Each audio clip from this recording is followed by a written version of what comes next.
गरीब लकड़हारा। एक गांव में गरीब लकड़हारा रहता था। वो रोजाना जंगल में जाता, लकड़ियां काटता और इन्हें बाजार में बेचकर गुजर बसर करता था। इसकी जिंदगी बड़ी सादा और मेहनत तलब थी, लेकिन वो ईमानदार और कनात पसंद था। एक दिन वो दरिया के किनारे दरख्त काट रहा था कि अचानक इसका कुल्हाड़ा इसके हाथ से फिसल कर दरिया में जा गिरा। वो बहुत परेशान हुआ, क्योंकि वो वही इसके रोजगार का वाहिद जरिया था। गमज़दा होकर वो दरिया के किनारे बैठ गया और रोने लगा। अचानक पानी में से एक परी निकली और लकड़हारे से पूछा, क्या बात है, तुम क्यों रो रहे हो? लकड़हारे ने सच्चाई से जवाब दिया, मेरा कुल्हाड़ा दरिया में गिर गया है, वही मेरा रोजगार का जरिया था।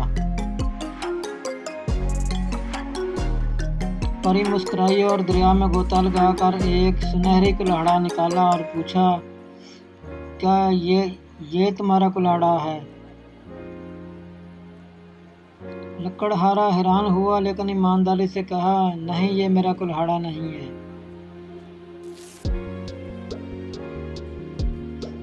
परी ने फिर पानी में गोता लगाया और एक चांदी का कुल्हाड़ा निकाला और पूछा, क्या ये तुम्हारा कुल्हाड़ा है? लकड़हारे ने फिर इनकार किया, नहीं, ये मेरा कुल्हाड़ा तो लोहे का था। तीसरी बार परी ने दरिया में गोता लगाकर इसका असली लोहे का कुल्हाड़ा निकाला। लकड़हारा खुश हो गया और बोला,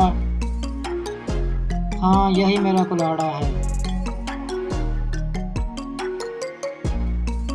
परी ईमानदारी से बहुत मुतासर हुई और इनाम के तौर पर तीनों कुल्हाड़े सोने, चांदी और लोहे का इसे दे दिया। लकड़हारा खुशी खुशी घर लौट आया।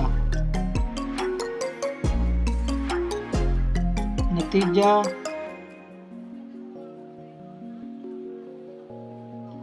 कि ये कहानी हमें सच्चाई और ईमानदारी की अहमियत सिखाती है। जो लोग सच बोलते हैं और मेहनत करते हैं, इन पर कुदरत मेहरबान होती है और इन्हें इनाम से नवाजा